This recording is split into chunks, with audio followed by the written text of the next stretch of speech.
awit na gayon ko na siya.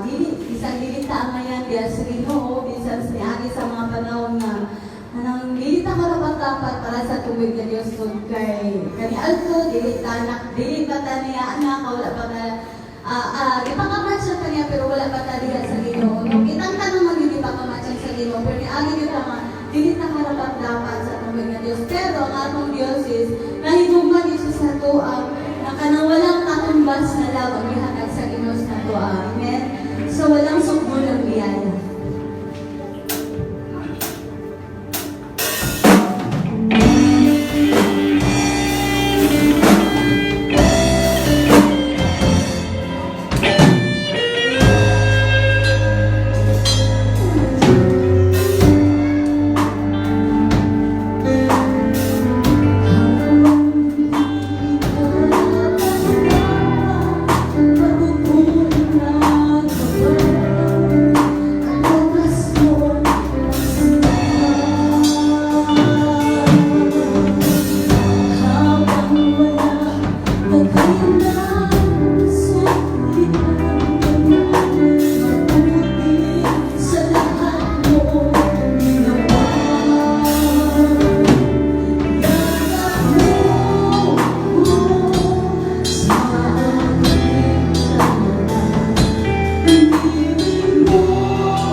nga